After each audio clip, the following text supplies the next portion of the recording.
இந்த படத்துக்கு ஏன் சென்சார் எல்லாம் வாங்கின பிறகு டேட் போடக்கூடாது? படம் ஷூட்டிங் ஸ்டார்டிங்லேயே சொல்லுவாங்களா இது பொங்கல் வெளியீடு, அஜித் அவர்கள் படம் இருக்கு, விஜய் பொங்கல் வெளியீடு போடலாம் சார், 9ஆம் தேதி வெளியீடு போட மாட்டாங்க. இல்ல சார், பொங்கல்லாம் நாங்க ஏப்ரல்லாம் நினைக்க போறோம், பொங்கல்லாம் ஜனவரி தான் சார் நினைப்பாங்க. விஜய் இருக்கிற மேடையிலே எவ்வளவு ஒரு தான் தோண்டித்தனமா பேசுறார். தைரியத்தை தொடுங்க பார்ப்போம், வேண்டாம் எங்களுக்கு அந்த அரசியல் தெரியாது. முட்டிப்பார் மோதிப்பார் அப்படிங்கிற ஏதோ இந்த ஆணவம் எடுத்து கொந்தளிச்சுட்டு நிற்பாங்க இல்லையா, அப்படி பேசுறான். கல்லூரி மாணவர்கள் அவங்க வீட்டுக்கு வருவாங்கங்கிறாரு. அவனுக்கு அவ்வளவு கோவம் வருது. கில்லி படப்ப நீங்க இருந்தீங்க, வில்லு படப்ப நீங்க இருந்தீங்க, காவலனப்ப நீங்க இருந்தீங்க. அப்போ கூட்டமா காலேஜ் பசங்க வரும்போது ஆஹா என் தலைவன் படம் சூப்பரா ஓடுதுன்னு சொன்னது நீங்க. இப்ப அதே கல்லூரி மாணவர்கள் திரும்ப அரசியலுக்குள்ள வரும்போது மட்டும் நீங்க ஏன்டா இதுக்கு வரீங்க, போய் கல்லூரிக்கு படிக்க சொன்னா எப்படி? தேன்கூடு மாதிரி அழகாக கொண்டு வந்தோம் சார். இன்னைக்கு நீங்கள் எங்கே கொண்டு விட்டுருக்காங்க? ஜனநாயகம் படம் ரிலீஸ் இல்லை, அடுத்த படம் சிபிஐ ரைடு, அங்கே சமன், இங்கே இது, அவங்க ஃபைனு, இன்கம் டேக்ஸ் ஆஃபீஸில் ஃபைன், என்ன எல்லாம் நடந்துட்டு இருக்கு பாருங்க. கெட்ட சக்தி, தேள் கூட்டமும் பாம்பு கூட்டமும் எல்லாம் ஒன்று சேர்ந்த. திடீர்னு விஜய் அவர்களும் உங்களுக்கு ஃபோன் பண்றாரு, என்ன செல்வண்ணே ஒரு காலத்தில் நம்மளாம் எப்படி இருந்தோம், ஏன்னா நம்மளை பற்றி இப்படிலாம் பேசுறீங்க, சரி வாங்க பழசெல்லாம் மறந்துடுங்க, நம்ம கட்சிக்கு வாங்க, நீங்கள் திரும்ப தேன் கூட மாற்றுங்கன்னு சொன்னா இது பிடி செல்வகுமாரோட பதில் என்ன வரும்? யாரா இருந்தாலும் சார், ஒரு சில்க் சுமிதா வந்தாலே அவ்வளவு கூட்டம் வரும் சார். நீங்க ஒரு குறிப்பிட்ட கட்சிக்கு சப்போர்ட் பண்றீங்க, ஆமா, பயங்கர கூட்டம் வருது, ஆமா, நமிதாக்கு வர கூட்டமும் இப்படியே தான் கம்பேர் பண்ணலாமா? சம்மர் வந்தாச்சு, எங்க கிட்ட விட்டுருங்க, நாங்க பாத்துக்கிறோம். GT Holidays, South India's #1 travel brand. மாண்புமிகு முதலமைச்சர் அவர்கள் அறிவிப்பு 1.31 கோடி கலைஞர் மகளிர் உரிமை திட்ட பயனாளிகளுக்கு ரூபாய் 5000. ரகங்கள் பலவிதம், ஒவ்வொன்றும் உலகத்தரம். தமிழக உற்பத்தியில் உங்கள் அனுஜ் டைல்ஸ். இப்போ ஒரு குறிப்பிட்ட கட்சி உங்களுக்கு ஒரு பதவி கொடுத்திருக்காங்க, நீங்க ஒரு நிர்வாகியா இருக்கீங்க. இப்ப நீங்க சொல்லுங்க, திரும்ப ரொம்ப நாளைக்கு அப்புறம், ரொம்ப வருஷத்துக்கு அப்புறம் புலியில ஏற்பட்ட அந்த வருமானத்துறை அந்த பிரச்சனை இப்ப திரும்ப அவர் மேல வந்திருக்கு. ஏன் கட்டினீங்க, இவ்வளவு காசு கட்டல, 1.5 கோடி கட்டல, 2 கோடி, அது என்ன கணக்குன்னு எங்களுக்கே குழப்பமா இருக்கு. ஏன்னா இவ்வளவு வருஷம் ஆச்சு. நீங்க சொல்லுங்க, இப்ப எவ்வளவுதான் ஒரு கட்டணும், ஏன் இந்த பிரச்சனை? அவருடைய பிரச்சனை சார், ஆடிட்டிங் கணக்கு. நீங்க தானே ப்ரொடியூசரா இருந்தீங்க, அவர் என்ன கணக்கு எங்களுக்கு தெரியும் சார். நான் அந்த பிரச்சனைகளே வரோம் சார். ஆனா இதுவும் எளிமையா முடிக்கக்கூடிய விஷயம். அதுக்கு தான் நான் சொல்யூஷன் சார். எப்பவும் சார் ஒரு இன்கம் டேக்ஸ் அதிகாரிகள் வந்திருக்காங்கன்னா ஒரு பிரச்சனை சொன்னாங்கன்னா அதுக்கு என்ன முடிவு, என்ன சார், எப்படி பண்ணலாம், அவங்கள தான் கேட்டிருக்காங்களே. அந்த அதிகாரிகள் ஏன்டே பேசியிருக்காங்க சார். என்ன சொல்றாங்க சார் அவங்க? இல்ல அதுக்கு சார் டேபிள்ல இருந்து முடிக்கிற காரியங்கள் சார். உங்க கூட இருக்கவன் அதான் ஈகோ பிடிச்சவன், திமிரு பிடிச்சவன், நாங்க பாத்துக்கிட்டோம் சார், என்ன வேணாலும் செய்துக்கலாம் சார், இதுல என்ன சார் பண்ணாம நம்ம வந்துடலாம் சார் நீ சொல்லும் போது விஜய்க்கு இது தெரியாது.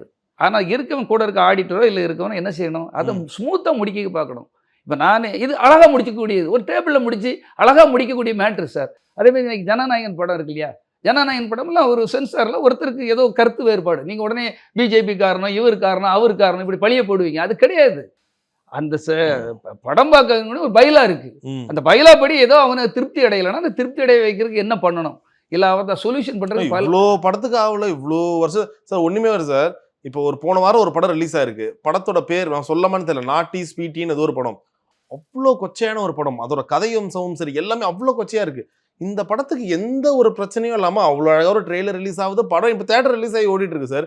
இதுல இல்லாத வன்மம், இது இல்லாத கொச்சையா ஜனநாயகம் படத்துல வச்சிட போறாங்க. ஒருவேளை அரசியலுக்கு இல்லைன்னா அரசுக்கு எதிராக ஏதாச்சும் ஒரு விஷயம் பேசியிருக்காங்களா, எங்க இது ஒரு அரசியல் ப்ராபகண்டாவா, ஒரு பொலிட்டிக்கல் ப்ராபகண்டாவா ஒர்க் ஆகிட போகுது, அதனாலதான் இப்ப எப்படி ஆயிடுச்சு, எலெக்ஷனுக்கு அப்புறம் ரிலீஸ் பண்ணிக்கலாம், அப்ப எந்த ப்ராபகண்டாவும் இல்லை, எலெக்ஷன் முடிஞ்சிச்சு, யார் வேணா படத்தை பாருங்க, அந்த மாதிரி ஒரு சூழல் ஏற்படுது. இதுக்கு முன்னாடி அரசியல் இல்லைன்னு சொல்ல வரீங்களா? சென்சாருக்கோ இல்ல இந்த ஜனநாயகம் ரிலீஸ்க்கு முன்னாடி அரசியலே இல்லைன்னு 100% சொல்றீங்க. 0% கூட அரசியல் கிடையாது சார். எப்பவுமே யூகோவை தட்டி எழுப்பக்கூடாது சார். அவங்களுக்கு ஒரு ரைட்ஸ் இருக்கு, ஒவ்வொருத்தருக்கும் ஒரு ரைட்ஸ் இருக்குது சார். ஒரு மாவட்ட ஒரு கலெக்டருக்குன்னு அவங்களுக்கு ரைட்ஸ் இருக்குது சார். அவங்கக்கிட்ட யூகோ நீங்கள் டச் பண்ணக்கூடாது சார். சென்சாருக்குன்னு சில அவங்களுக்கு ஒரு ரைட்ஸ் இருக்குது சார். அவங்கக்கிட்ட நீங்கள் அது வேறு அது எவ்வளோ பெரிய சுப்ரீம் ஆளாக இருந்தாலும் அதை ஒன்றும் பண்ண முடியாது சார். இப்போ அவங்கள நீங்கள் சரி பண்ணணும். ஒரு ஸ்கூல் இருக்குன்னா, ஒரு கிளாஸ் ரூம் இருக்குன்னா அந்த வாத்தியர் தான் அங்கே எல்லாமே. அவரை தான் நீங்கள் அவருடைய மனநிலைக்கு தான் நீங்கள் ஒத்து போகணுமே தவிர நாங்க பெரிய ஆள், நீங்க எவ்வளவு பெரிய ஆளா இருந்தாலும் அவங்களுக்கு அது தேவை கிடையாது. பாத்தீங்களா, 2 சென்சார்ல 2 பேரும் ஓகேங்கிறா. அப்போ ஒருத்தருக்கு தான் அதுல ஏதோ ஒரு உடன்பாடு இல்லை.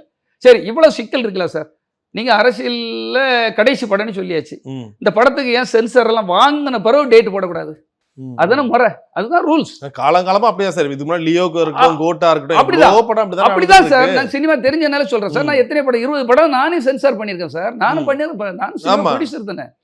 சென்சாருங்கிறது அவங்களுக்கு சில அவங்களுக்கு உடன்படாமல் இருந்தாங்கன்னா அவங்க வேலையா தானே சார், அவங்களுக்கு ஒரு கருத்து வேறுபாடு. காலங்காலம் நடக்குதானே. பொங்கல் வெளியீடுன்றது வந்து படம் ஷூட்டிங் ஸ்டார்டிங்லேயே சொல்லுவாங்களே, இது பொங்கல் வெளியீடு, அஜித் அவர்கள் படம் வந்திருக்கு, விஜய் பொங்கல் வெளியீடு போடலாம் சார். நம்ம 9ஆம் தேதி வெளியீடுன்னு போட மாட்டாங்க. நீங்க எல்லாம் நல்லா கவனிச்சுக்கணும். 9ஆம் தேதி வெளியிடு, அப்புறம் நீங்க 9ஆம் தேதி இல்ல சார், பொங்கல்லாம் நாங்க ஏப்ரல்லாம் நினைக்க போறோம், பொங்கல்லாம் ஜனவரி தான் சார் நினைப்பாங்க. ஜனவரி இல்ல சார், டேட் போடக்கூடாது சார். அது ரூல்ஸ் அவருக்கு மட்டும் இல்ல, எல்லா தயாரிப்பாளருக்கான பொது ரூல்ஸ். அது டேட் போடக்கூடாது. அது சரி, அதை கொடுங்க சார். ஏன் அதை வந்து முன்னால 6 மாசம் முன்னாலே படத்தை ரெடி பண்ணிட்டீங்க? ஏன் அந்த படத்தை சென்சார் நீங்க பண்றதுக்கு அவ்வளவு முயற்சி பண்ணல? அசால்ட்டு. நம்மள என்ன பண்ணிட முடியும்? நம்ம தான் உச்சத்துல எல்லாம் இருக்கோம். ஒரு இவ்வளவு சம்பளம் வாங்குறவங்க அதெல்லாம் பார்க்கணும் சார். இதை பார்த்து, ஏன்னா இது ஒரு சென்சேஷனல் ஆக போகக்கூடிய விஷயம். அதுக்காக நம்ம அரசியல்வாதிகள் அரசியல் மேலே தான் பழிய போடுவாங்க கடைசியில். அவங்க காரணம் இவங்க காரணம், அது கிடையாது. அங்கே என்ன பிரச்சனை இருக்கோ, அவங்களுக்கு ஏதோ டவுட் இருக்கு இல்லையா? அவங்க சென்சார் படம் பார்க்க வந்தவங்கெல்லாம் அரசியல்வாதிகளா? சென்சார் படம் பார்க்க வந்தவங்க அரசியல்வாதிகள் கிடையாது. அவங்களுடைய பைலாப்படி அவங்களுடைய டவுட்ஸை நீங்கள் சரி பண்ணணும். அதில் அவங்க வலுக்கட்டாயமாக கேட்டால் கூட அப்போ ஒரு கட்சி கொடுக்கணும். சரி சார், 10 கட்ஸ் கேட்குறீங்க, ஒரு 2 கட்ஸ் தரோம் சார், இதை பண்ணுங்க சார், இதை செய்யுங்க சார். நீங்கள் காம்ப்ரமைஸுக்கு போகலாம் சார். எதுவாக இருந்தாலும் நடக்கக்கூடிய விஷயம் தானே. ஆனால் ஏன் காம்ப்ரமைஸ் ஆக மாட்டாங்க? அதுதான் தெரியும். அதுதான் சார் அதான் சார் நல்லவர்களையும் வல்லவர்களையும் இந்த நாட்டுக்கு எப்படிலாம் தப்பிச்சு வரக்கூடிய சாதுரியம் தெரிஞ்சவங்களையும் நீங்கள் கூட வைக்கணும். சாதுரியம் இல்லாமல் இந்த முரட்டுத்தனமாக எதை வேணாலும் பார்த்துக்கலாம். ஆதவ அர்ஜுனா சொல்கிறாங்களே, சிஎம் சார் நீங்கள் மோதி பாருங்கிறான் ஒரு சிஎம். அவர் என்னைக்காவது யாரையா பண்ணியிருக்காரா? எவ்வளவு இடத்து உயரத்தில் இருக்காரு? என்னைக்காவது எங்கேயாவது முக ஸ்டாலின் அவர்கள் யாரையாவது இப்படி பேசியிருக்காரா? சரி, விஜய் இவ்வளோ பேசிட்டு இருக்க, விஜய் பேசியிருக்காரா? விஜய் இருக்கிற மேடையிலே எவ்வளவு ஒரு தான் தோண்டித்தனமாக பேசுகிறார். மொட்டிப்பார், மோதிப்பார் அப்படிங்கிற ஏதோ இந்த ஆணவம் எடுத்து கொந்தளிச்சுட்டு நிற்பாங்க இல்லையா, அப்படி பேசுகிறான். நீங்கள் ஏதாவது மோதி பாருங்க அப்படின்னு சொல்லிட்டு கல்லூரி மாணவர்கள் அவங்க வீட்டுக்கு வருவாங்கங்கிறாரு. அடா பரதேசி, அவனுக்கு அவ்வளோ கோவம் வருது. ஒவ்வொரு வீட்லையும் ஒரு பிள்ளைகளை படித்து கஷ்டப்பட்டு பெற்று வளர்த்து ஒரு காலேஜில் படித்து ஒரு வேலைக்கு போக மாட்டாங்கன்னு அவ்வளவு ஒரு அசிங்கப்பட்டு அவங்கள படிக்க ஏதாவது ஒன்று நடந்துடாத அந்த பிள்ளைகள் மூலமாக அந்த ஊர் நம்ம வீட்டுக்கு குடும்பத்துக்கு ஏதாவது நடக்காதான்னு நினச்சி பிள்ளைகளை காலேஜுக்கு அனுப்புனா இவர் பிரச்சனைக்கு வருவாராம். அவங்கெல்லாம் இவரை தொட்டு அவங்க எதுக்கு வரணும்னு கேட்குறேன். 200 கோடி வாங்குறது விஜய். எப்படியோ ஒரு ஆட்டை போட்டு நீ பல கோடிகளை ஏமாற்றி ஆட்டை போட்டு மார்ட்டின் வீட்டில் ஆட்டை போட்டு நீ நல்லா இருக்கிற. கல்லூரி மாணவர்கள் பாவம் இன்னும் அடுத்த கட்டத்துக்கு போகிறாம வறுமையின் கொடுமையில் சிக்கி தவிச்சு ஏதோ அது என்ன ஆயிடுச்சு, அது அவங்களுக்கு அப்பத்துலேருந்தே பழகிடுச்சு சார். கல்லூரியை கட்டடிச்சுட்டு அப்பவே படத்துல இருந்து அது யாரோ ஒருத்தர் பழகிட்டு இருக்காரு அப்பத்துலேருந்து. அதுக்கு நீங்களும் ஒரு பெரிய சாட்சியாகவும் இருந்தீங்க. அந்த காலத்துலேருந்து நடந்துட்டு தானே இருக்கு. கல்லூரி கட்ட அடிச்சுட்டு விஜய் படம் போனவங்க எவ்வளோ பேர்? கில்லி படப்ப நீங்க இருந்தீங்க, வில்லு படப்ப நீங்க இருந்தீங்க, காவலனப்ப நீங்க இருந்தீங்க. அப்போ கூட்டமா காலேஜ் பசங்க வரும்போது ஆஹா என் தலைவன் படம் சூப்பரா ஓடுதுன்னு சொன்னது நீங்க. இப்போ அதே கல்லூரி மாணவர்கள் திரும்ப அரசியலுக்குள்ள வரும்போது மட்டும் நீங்க ஏன்டா இதுக்கு வரீங்க, போய் கல்லூரிக்கு படிக்க சொன்னா எப்படி? நான் சொல்றது உங்களுக்கு புரியலையா? எனக்கு புரியுது, நல்லாவே புரியுது. ஆரம்ப காலத்துல நீங்களும் அதுக்கு இது படம் பார்க்க வராது ஆப்போசிட்ல பேசுறீங்க. இல்ல, நான் சொல்றது ஒன்றும் புரிஞ்சுக்க தம்பி. நான் படம் பார்க்க வராங்கன்னு சொல்லல. அவரை தொட்டா யார் சிஎம் கிட்ட வந்து சண்டைக்கு அவனும் வருவான்னு சொல்றாரு. அப்படி வன்முறையை தூண்டாங்கன்னு தான் சொல்றேன். வன்முறையோ சண்டை சச்சரவு போடாங்க நாங்க என்னைக்கா சொல்லி கொடுத்துருக்கோமா? நானும் அந்த கட்டமைப்புல முழுமையா இருந்த ஆளு. ரசிகர் மன்றத்தை கட்டமைப்புக்கும் மக்கள் இயக்கம் கட்டமைக்கப்படுறதுக்கும் முழுமையா இருந்து பின்னால இருந்து ஒர்க் பண்ண ஆளு. என்னைக்குமே வார்த்தையை தவறி பேச மாட்டோம். இளைஞர்களை வழி தவறி போக விட மாட்டோம். ஏன்னா அவங்களுக்கும் வாழ்க்கை இருக்கு, எதிர்காலம் அவங்கள நம்பிதான். இந்திய தேசத்தின் கோட்டை சுவர்களாக நினைக்கிறது மாணவ தேசத்தை தான் நாங்க நினைச்சுக்கிட்டு இருக்கோம்.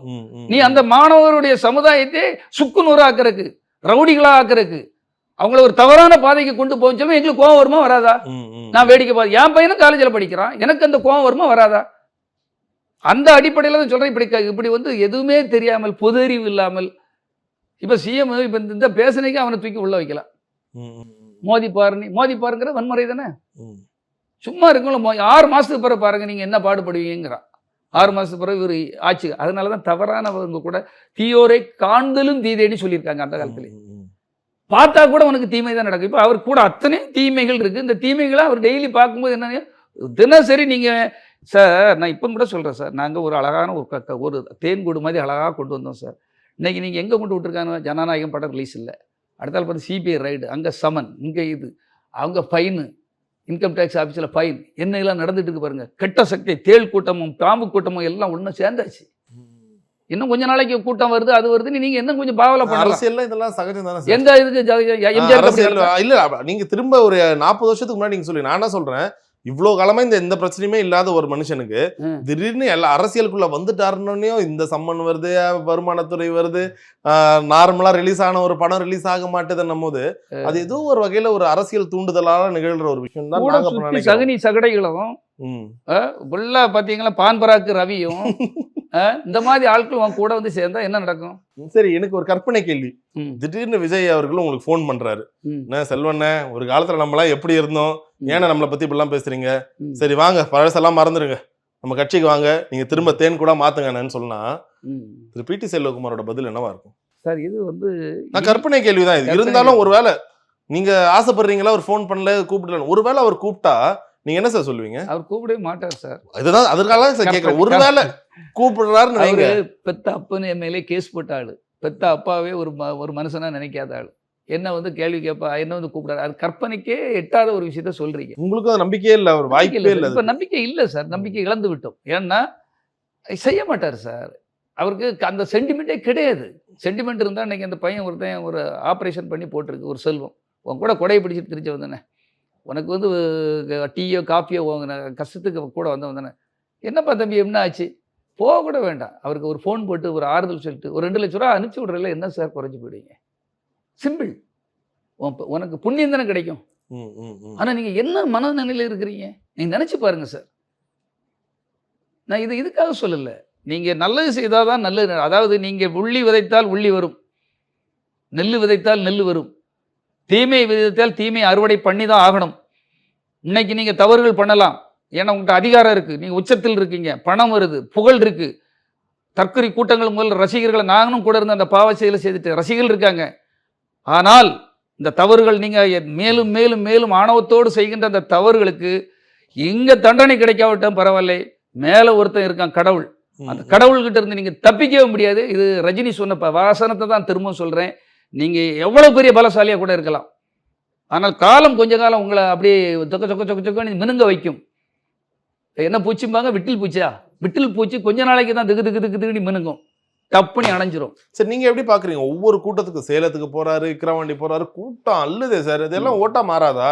நீங்க அவ்வளவு ஈஸியா சொல்றீங்க அவர் ஒரு இதோட ஜெயிக்க மாட்டாரு, விஜய் அவர்களே என்ன கூட ஜெயிக்க மாட்டாருன்னு அவ்வளவு ஈஸியா சொல்றீங்க. அப்ப இந்த கூட்டம்லாம் எப்படி சார், சும்மா அவரை பார்க்க வர கூட்டமா? திரும்பவும் சொல்றேன் சார், அதாவது ஒரு கரூர் கூட்டத்தை வச்சே நான் சொல்கிறேன். நான் உளவுத்துறை கிட்ட பேசியிருக்கேன், போலீஸ் கிட்ட நான் சும்மாலாம் அவங்ககிட்ட பேசலை.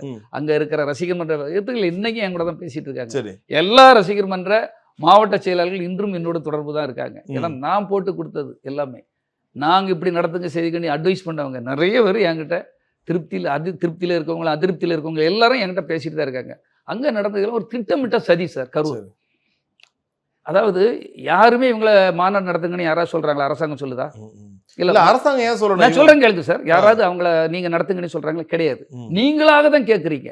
எங்களுக்கு இந்த நாள் வேணும், சரி அந்த நாள் தரக்கு ரெடி, இந்த நாளையில் இந்த இடம் தான் வேணுங்கிறீங்க, அவங்க இந்த இடம் குறுகிய இடங்கிறாங்க, இந்த இடத்துல சிக்கல் வரங்கிறாங்க, இல்லை நாங்கள் இவ்வளவு பேர் தான் வருவோம், எல்லாம் எழுதி கொடுக்குறீங்க, வீடியோவில் இருக்குது, எல்லா ஆதாரங்களும் இருக்குது. 12 மணிக்கு வந்துருவோங்கிறீங்க, 12 மணி டு 2 மணி 3 மணி வரை உங்களுக்கு தெரியும். ஒரு ஒரு ஒரு லஞ்சு டைம், பெரிய வெயிலெலாம் இருக்கிறதுனால மக்கள் புழக்கம் அதிகம் இருக்காது. சரி அதில் முடிச்சுருவாங்கன்னு நினச்சி கொடுக்குறாங்க. ஆனால் நீங்கள் வேணும்னு என்ன பண்ணுறீங்க? இதுக்கு பேர் தான் சூழ்ச்சி, துரோகம், மக்களுக்கு செய்கிற ஒரு மிகப்பெரிய துரோகம். டைமை மாற்றுறீங்க. ஏன் அவரால் தனி ஃப்ளைட்டில் வராரு, அவருக்கு வேறு எந்த வேலையும் கிடையாதுன்னு தெரியும், ஷூட்டிங் கிடையாது, எந்த காரணம் சொன்னாலும் அது பொய் காரணமாக தான் இருக்க முடியும்.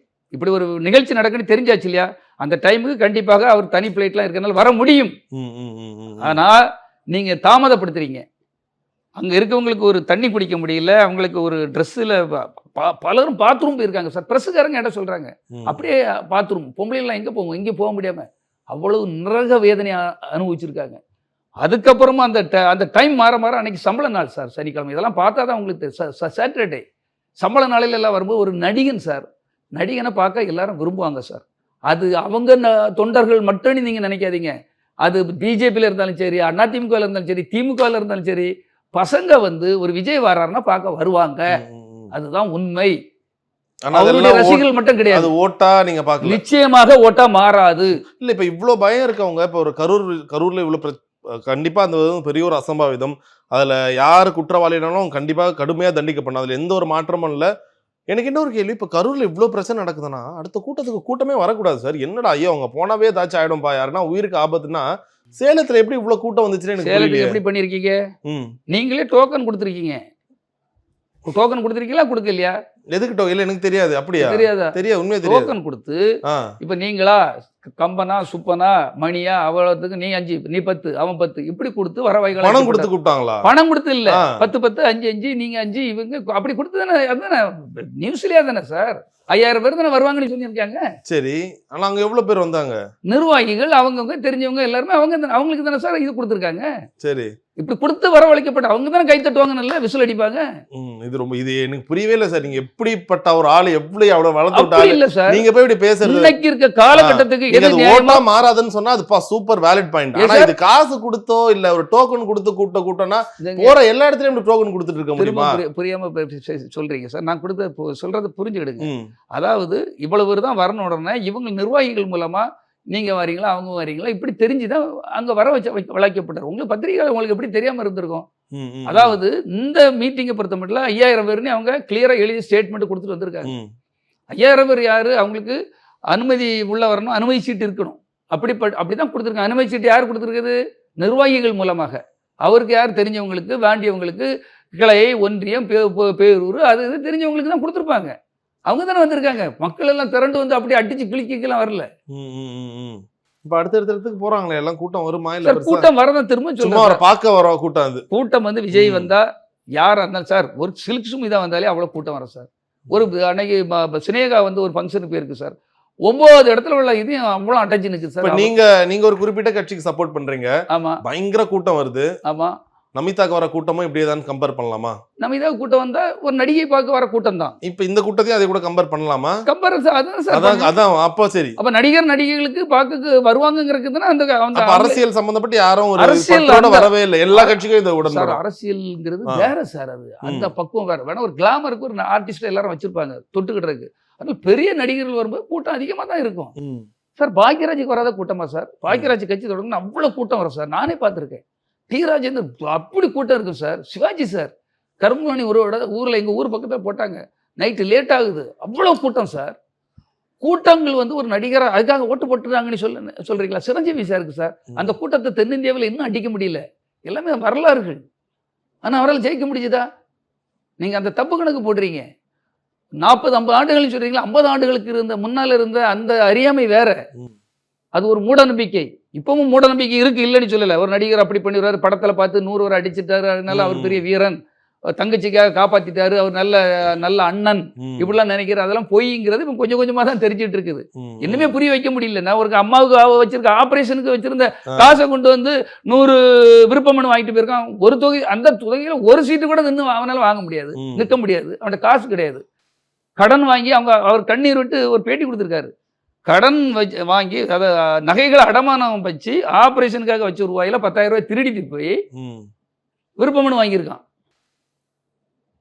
அதுக்கப்புறம் எங்கடா நீ பதறின பிறகு எல்லாம் இப்படி பண்ணிட்டான உடனே எல்லாருக்கிட்டையுமே கடன் கேட்டிருக்கான் அந்த பையன். ஒன்றிய செயலர், அந்த செயலர், இந்த செயலர், எல்லாருக்கிட்டையும் நோலன் துற்பம் எல்லாத்துக்கிட்டையும் போயிருக்கான். ஒருத்தன் 5 பைசா கொடுக்கல. என்ன செய்திருக்கான்? மனவேதனையில் அப்பா காலில் விழுந்து அப்பந்தான் அவன் புரிஞ்சுக்கிட்டான் உலகத்தை. மன்னிப்பு கேட்குறான். தாபிக்கா கொடி ஈடி என்ன துணி இனி அத்தனை போட்டு எரிக்கிறான் சார். அப்பதான் சார் தெரியும். நீங்க சொல்றீங்க ஒரே நாளில் மாறி, அப்படி கிடையாது. அவன் நான் ரண வேதனை அனுபவிக்கும் போது தான் சார் அதனுடைய இது தெரியும். இந்த ரசிகனா வச்சுதான் நான் என்னையும் சொல்றேன். எதுக்காக இந்த இதனால இப்ப நடந்தது இதே மாதிரி எத்தனை பேருக்கு நடந்திருக்குன்னு நினைச்சு பாருங்க. ஏமாத்தக்கூடாது சார். நீங்க அப்போ வந்து அப்படி தந்துடலாம், போட்டோ இடத்துல நீங்க பெரிய எதிர்காலம் காத்துட்டு இருக்கு, அப்படி இருக்கு, இப்படி இருக்கலாம் சொல்லக்கூடாது. நீ என்ன செய்ய போற, என்ன வழி நடத்துற? ஒண்ணு கேட்குறேன் சார் ஃபைனலா. அதாவது நீங்கள் வந்து இரவு பாடசாலைன்னு ஒன்று உருவாக்குனீங்க. எங்கேயாவது நடக்குதான்னு கேளுங்க. நாளைக்கு நீங்கள் ஒரு கொஸ்டினாவே நான் உங்கள்கிட்ட வைக்கிறேன். எங்கேயாவது இரவு பாடசாலை நடக்குதான்னு கேளுங்க. கம்ப்யூட்டர் பயிற்சி முகாம்னு ஒன்று தொடங்கினாங்க, எங்கேயாவது நடக்குதான்னு கேளுங்க. இலவச சட்ட முகாம்கள்னு ஒன்று சொன்னாங்க, எங்கேயாவது நடக்குதான்னு கேளுங்க. எதுவுமே பார்க்கறக்கும் ஆள் இல்லை, கேட்கறக்கும் ஆள் இல்லை சார். இவன் எவ்வளோ பிடுங்கலாம், இவன் எவ்வளோ உருவலாம், இவனுக்கு நாற்காலியில் எவ்வளோ உருவிட்டு நம்ம எப்படி உட்காரலாம், இதுக்கு உருவாக்கப்பட்டவங்க மட்டும் சார். இது பெரிய கட்டமைப்பு சார். அரசியலுங்கிறது சாதாரண விஷயம் கிடையாது. அவர் ஒரு சவால் விடுறது சினிமா மாதிரி சவால் விடுறாரு. ஒரு தொகுதி இல்லை, 234 தொகுதினா அங்கே சாட்டுங்க பார்க்கறதுக்கு இனிமையாக இருக்கும், அழகாக இருக்கும். நம்ம தலைமை அப்படின்ட்டு இது நிஜம். நிஜத்தில் ஒன்றும் பண்ண முடியாது. அங்கங்கே நிற்பான் அவன் ஆட்கள் எல்லாம் பார்த்துக்கிட்டு இருக்காங்க சார். இவர் என்ன செய்கிறாரு, இவர்கிட்ட என்ன டேலண்ட் இருக்குது, இவர்கிட்ட என்ன குவாலிட்டி இருக்குது, கல்விக்காக திட்டம் போடுறாரா, இல்லை ஏழை விவசாயிகளுக்காக திட்டம் திட்டுறாரா, நெசவு தொழிலாளர்களுக்காக பேசுகிறாரா, பணியேறும் தொழிலாளர்களுக்காக எதாவது பண்ணுறாரா, மீனவ மக்களுக்காக எதாவது பண்ணுறாரா, இவருக்கு மாவட்டம் தெரியுமா, அதுக்கடுத்தில் இருக்கிற ஒன்றியம் தெரியுமா, பேரூர் தெரியுமா, வில்லேஜ் தெரியுமா, ஈஓ தெரியுமா, ஆர்ஓ தெரியுமா, இவருக்கு என்ன தெரியும், தாசில்தார்னா யாருன்னு தெரியுமா? இதெல்லாம் ஆட்சியில் இருக்கவங்க தான் தெரிஞ்சுக்கணும். ஏன் இவருக்கு தெரியக்கூடாதா? தெரியறது வேற சார். இவங்க மீனவர்களுக்கு என்ன பண்ணாங்க, இவங்களுக்கு என்ன பண்ணான்னு கேட்குறாங்களா? 5 வருஷமா ஆட்சியில இருந்தவங்க என்ன பண்ணாங்கன்னு நீங்க கேட்கும் போது ஆஹா சூப்பர் கேட்கறான்னு பண்ணலாம். இன்னும் ஆட்சியில வரணும்னு ஆசைப்படுறவங்க, இனிமேல் வந்தா இதெல்லாம் பண்ணுவேன்னு சொல்றவங்களுக்கு இனி என்ன பண்ண, நீ என்னன்னு பண்ண, அப்ப ஆட்சியில இருக்கவங்க என்ன பண்ணாங்கன்னு ஒரு கேள்வி ஆப்போசிட்ல இருந்து கேட்டா என்ன சொல்லுவீங்க? ஒரு படத்துக்கு 200-300 கோடி ரூபா வாங்குறீங்க.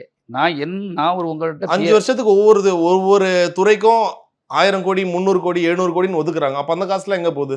அப்படி ஒரு கேள்வி கேட்பாங்கல்ல. நீங்க அதெல்லாம் புள்ளி விவரம் அந்த இதெல்லாம் பண்ணி உங்களுக்கு பக்கா அவருடைய சாதனை இது வந்திருக்காங்க, புக் விட்டுருக்காங்க சார், படிச்சு பாருங்க சார். புக்கில் இருக்கு சார், கம்ப்யூட்டர்ல இப்போ ஆன்லைன்ல இது பண்றாங்க, ஏற்றுறாங்க, அவ்வளவு செய்திருக்காங்க. முன்னால மாதிரிலாம் இல்லை சார். ஏன் மக்கள் திடீர்னு ஒரு முதல்வரை அவ்வளோ ஈஸியெட்லாம் இப்போ நீங்க இடம் போட்டு இது பண்ணிட முடியாது. இன்னைக்கு அத்தனை மாணவர்களுக்கும் கல்வி உலகம் உங்கள் கையில்ட்டு அத்தனை பேருக்கும் கம்ப்யூட்டர் கொடுத்துட்டு இருக்காரு. நான் முதல்வன் திட்டத்தில் இது பண்ணி கொடுக்குறாரு. அவர்களுக்கெல்லாம் 1000 ரூபா. அப்ப அதெல்லாம் யாருமே குத்தமே சொல்ல சார். அவங்க நல்லது பண்றவங்க பண்ணட்டும், அந்த ஒரு செயல்பாடுகள் திட்டங்கள் நல்லவே நிறைவேற்றும். என்னுடைய ஃபைனல் கேள்வி என்னன்னா, இப்போ பிடி செல்வகுமார் அவர்கள் தொடர்ந்து இது மாதிரி விஷயம் பேசிட்டே இருக்காரு. அது வெளியில இருந்து பாக்குறவங்களுக்கு என்னடா நல்ல விஷயமா பேசுவாராடா, அவர் வாயை திறந்தாவே விஜயை பத்தி நல்ல விஷயமா பேசுறவரு, கடைசி சில மாதங்களா மட்டும் ரொம்ப ஆப்போசிட்டா பேசுறாருன்னு. ஸோ இன்னும் இந்த ஒரு பக்குவம் இந்த ஒரு பண்பு அரசியல் நெருங்க இன்னும் குரூரமா மாறக்குல சார். எனக்கு எப்பவும் ஒரு பையன் அவங்க அம்மாவுக்குள்ள பணத்தை எடுத்து 100 அப்ளிகேஷன் இது விருப்ப மனு வாங்கினானோ, ஒரு ஆப்ரேஷனுக்குள்ள மனு அந்த ஆப்ரேஷனுக்கு வச்சிருந்த அந்த பணத்தை தன் தாய்க்கு உள்ள ஆப்ரேஷனுக்குள்ள பணனி கூட தெரியாம அவனை ஏமாற்றப்பட்டு மூளை செலவை செய்யப்பட்டு அந்த பணத்தை திருடிட்டு வர வைக்கிறாங்களோ, அப்போ நீங்க பிக் பாக்கெட் அடிக்கிற மாதிரி ஒரு வேலை பார்க்குறீங்க. அந்த பிக் பாக்கெட் அடிக்கிற கூட்டத்தை வச்சு நாளைக்கு இந்த நாடு சின்ன பின்னமா ஆயிப்போயிடுமே, அந்த நாட்டில் நானும் உருவமில்ல, அந்த ஜனநாயகம்ல நானும் ஒரு ஜனநாயகம் இல்ல, என்னுடைய மகனும் அதில் இருப்பான், என் தம்பி இருப்பான், என் சகோதரர் இருப்பான், அந்த தமிழர்கள் பாதிக்கப்படுவார்கள்ங்கிற எண்ணத்துல, நல்ல எண்ணத்துல தான் நான் கொதிச்சுட்டு இருக்கேன். சரி சரி சரி சரி. நீங்க எதுக்கு ஒரு சாதாரண ஆளை 100 ஃபார்ம் வாங்க வைக்கிறீங்க? 100 ஃபார்ம் வாங்கினா 100 சீட்டு கொடுப்பீங்களா அவனுக்கு? நீங்க சொல்லலாம் 10,000 வச்சு போயிடுச்சு, 1 லட்சம் போயிடுச்சுன்னு சொல்லலாம். ஆனா ஒரு பாவத்துடைய வீட்டுல இப்படி நடந்திருக்கு, நீ கண்டுக்கவே மாட்டீங்க. தவறுதான், அதுக்கு நிச்சயமா தவறு தானே. அதுதான் கொதிச்சு போய் நிற்கிறோம். இப்படி இல்லாம தவறு பண்றது சார். 200 தொகுதி இருந்தா ஒரு 2000 பேர் அப்ளிகேஷன் பாவம் வாங்கினா அதுல ஒரு நியாயம் இருக்குன்னு சொல்லலாம். நீங்க அவ்வளோ வந்துருங்க, சார் கூட போட்டோ எடுத்துக்கலாம், அவங்களுக்கு தனியா டின்னர் உண்டு, அதுக்கு அவன் வீட்டுல இருக்க திருடிட்டு வர வைக்கிறீங்களே, எவ்வளவு தப்பு. ஒரு ஏழைய அவன் ஒரு கவுன்சிலர் சீட்டு கூட நிற்க தகுதி இல்லாதவன், அவன்கிட்ட காசு கிடையாது சார். அந்த பேட்டி நீங்க பார்த்தா தான் உங்களுக்கு தெரியும் எவ்வளவு. உங்க தம்பியா இருந்தா நீங்க எப்படி இருப்பீங்க சார்? உங்க தம்பி இப்படி ஒரு தப்பு பண்ணிட்டு உங்க அம்மா ஆபரேஷனுக்குள்ள பணத்தை திருடிட்டு விருப்ப மனு வாங்கிட்டு போயிருப்பாங்கன்னா உங்க மனநிலை எப்படி இருக்கும்? அப்ப இது கோபம் மாறக்கூடாதா? எனக்கு இந்த சொசைட்டி மேல அக்கறை இருக்கு சார், சமூக அக்கறை இருக்கு. சரி சரி ஓகே. அந்த அக்கறை நீங்க இந்த எலெக்ஷன் நிக்க போறீங்களா? நீங்க பயங்கர ஒரு ஆர்வத்தோட பேசுறீங்களே, ஏதாச்சும் ஒரு எலெக்ஷன் சீட்டு கேட்டு என்ன கோவப்படுத்தி கேள்வி கேட்கறீங்க? இல்ல கோவப்படுத்தல, ஒரு ரொம்ப ஆர்வமா இருக்கீங்களே, நீங்க நிக்கிறதுக்கான வாய்ப்பு எதிர்பார்க்கலாமான்னு கேட்கறேன் சார். தலைமை எனக்கு ஒரு வாய்ப்பு கொடுத்தால் சரி நான் எலெக்ஷன்ல நிப்பேன் சார். சூப்பர். தலைமை எனக்கு வாய்ப்பு தரலாட்டும், என்னுடைய பணி இப்படிதான் இருக்கும், நான் செய்துட்டு தான் இருப்பேன் சார். அருமை அருமை. ஆமா, என் பணி இப்படிதான் இருக்கும் சார். Super sir. இந்த நாட்டுல சமுதாயத்துல இப்படிலாம் நடக்கும்போது இருக்க வேதனையின் வெளிப்பாடு தான் சார். அது யாரா இருந்தாலும் சரி சார், இந்த கேள்வி கேட்கணும் சார். அதுக்காக விஜய் கூட இருந்ததுனால அவர் எவ்வளவு தப்பு பண்ணாலும் நான் என்ன சார் பண்ண முடியும், அவர்கிட்ட கேட்க முடியாது சார். அவர் பெரிய ஆள் இல்லை சார், அதை நான் பார்த்துட்டு சும்மா தான் சார் இருப்பேன்னு சொல்ற ஆளு நான் பிடி செல்வகுமார் கிடையாது. அதை தப்பா நீங்க விமர்சனம் பண்ணாலும் அது சில தற்கொலைகளுக்கு விஷயம் புரியாம மூட நம்பிக்கையிலே இன்னும் சினிமா சினிமா ஒரு நிழல், நீ நிஜத்தை புரியாம நீ ஏதாவது பேசிக்கிட்டு இருந்தா கூட உங்களை நான் திருத்தக்கு தான் முயற்சி செய்வேனே தவிர உங்களை கண்டிப்பதற்கு நான் இன்னும் முயற்சி செய்யலை. நான் ரசிகர்களும் என்னுடைய சகோதரர்கள் தான், ரசிகர்களுடன் என்னுடைய குடும்பம் தான் நினைச்சு தான் நான் பேசிட்டு இருக்கேன். சரி சரி சரி okay, all right sir. So நிறைய விஷயங்கள் ரொம்ப வெளிப்படையா பேசுனீங்க. உங்களோட நேரத்துக்கு மிக நன்றி சார், வாழ்த்துக்கள். நன்றி சார், நன்றி. சம்மர் வந்தாச்சு, எங்க கிட்ட விட்டுருங்க, நாங்க பாத்துக்கிறோம். GT Holidays, South India's #1 travel brand. மாண்புமிகு முதலமைச்சர் அவர்கள் அறிவிப்பு 1.31 கோடி கலைஞர் மகளிர் உரிமை திட்ட பயனாளிகளுக்கு ரூபாய் 5,000. ரகங்கள் பலவிதம், ஒவ்வொன்றும் உலகத்தரம். தமிழக உற்பத்தியில் உங்கள் அனுஜ் டைல்ஸ்.